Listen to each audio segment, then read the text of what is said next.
going to do is to ask each of the three commentators on the book, edited by David Bradshaw and myself, Natural Theology and the Orthodox Tradition.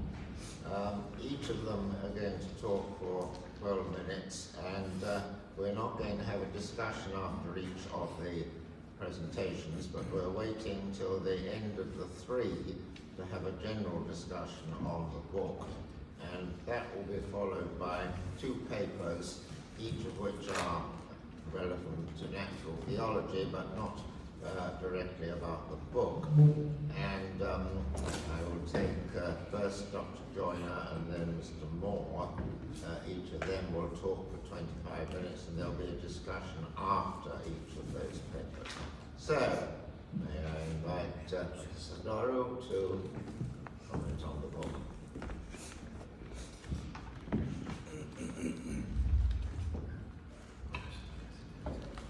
Good morning, everyone. I thank Professor Swinburne and Bradshaw for their honoring invitation to present for this session. But I also acknowledge with gratitude Project Science and Orthodoxy around the world, running at the Institute of Historical Research at the National Hellenic Research Foundation in Athens, which made possible my participation in this conference. I begin by praising the initiative that led to this volume, whose quality and usefulness I'm happy to endorse. My following notes refer mainly to the patristic dimension of the volume. That's my background. But I'll have first some general references or references to general significance of the volume. So this volume's great lesson is its highlighting the significance of education, research, and reasoning for establishing theological meaning and ethical values. The authors discussed here, ancient and modern, are educated, knowledgeable, and trained in the ways of sound reasoning. Some lived saintly lives. This lesson contrasts with the impoverished notion widespread today that only holiness matters when it comes to life's big questions.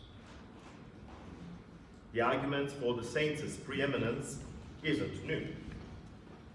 But most of its contemporary proponents, except for the refined thinkers mentioned in chapters 5 and 6, forget that for the purposes of articulating theological and ethical values, many saintly theologians of the past made skillful use of human knowledge.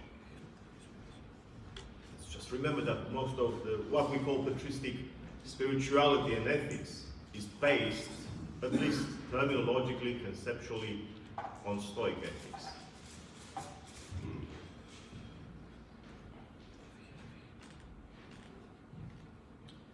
Thus, ecclesial matters cannot be tackled only by the uneducated holy.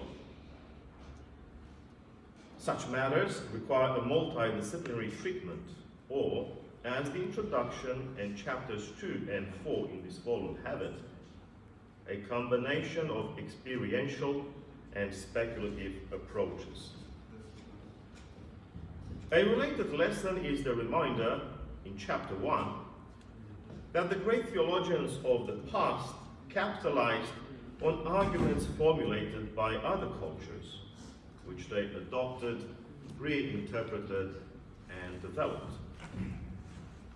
They recycled foreign wisdom for the purposes of enhancing theology's discourse, and did so by creatively engaging the culture of their time, including the available sciences.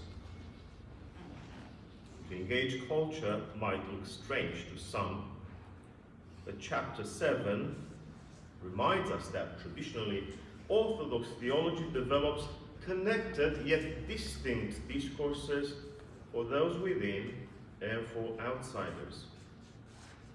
We cannot grasp traditional theology without this distinction and without adjusting our expectations accordingly. Even so, the two kinds of discourse variously intersect, including when they deploy arguments pertaining to natural theology. To preach to believers, where natural theology deepens their worldview, and to unbelievers, where natural theology must present complex arguments, including by borrowing from a variety of foreign external disciplines, is not the same, but the usefulness of the said theology is unquestionable. Here, the introduction in chapters 1, 2, 3, 4, and 7 make a compelling case in favor of natural theology.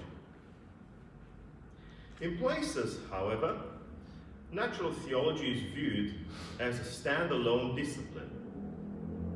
This representation is as unprofitable as the separation of other branches of theology. And we all know what happens, with the systematic theologians having no idea about the scriptures, biblical scholars having no idea whatsoever of history, as if everything falls down from the moon, ready-made and stuff like that. We need integration of disciplines. So it's the same, or it should be the same with natural theology. I don't say that this is the dominant idea of the volume, but in places, one gets the sense that natural theology is construed as something independent from the rest of the body of the faith and the church's experience.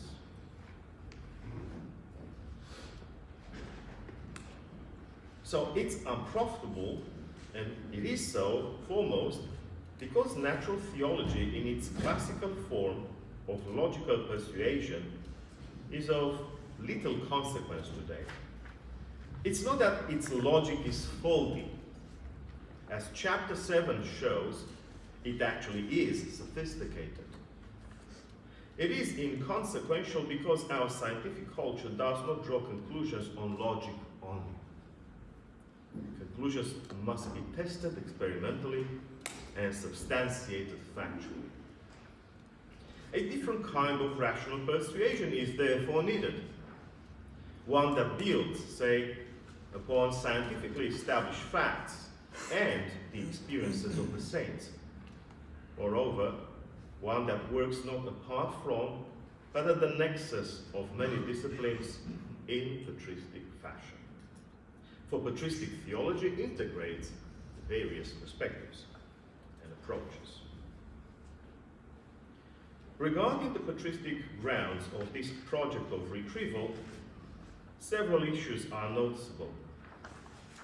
That later theologians recycled the natural theology of the Church Fathers, so-called throughout the volume, is overall correct. But as it stands, this very statement is incongruous with the Orthodox sense of the tradition. The patristic phenomenon does not belong in the past. It keeps unfolding. The church mothers and fathers are alive and well. To retrieve natural theology on traditional grounds requires the input of Orthodox patristic studies. And when I say this, I mean it, because we know that patristic studies understood exclusively in a historicist perspective has nothing to do with our current experience, while in Orthodox setting, patristic studies means we look into the past in order to understand the present, and why not to have a forecast of the future.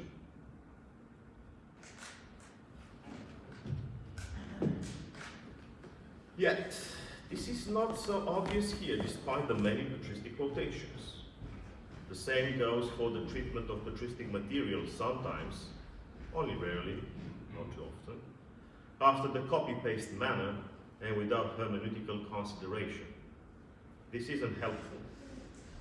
The same goes, furthermore, for the repeated reference to humankind as man, singular, or man, plural, of archaic band.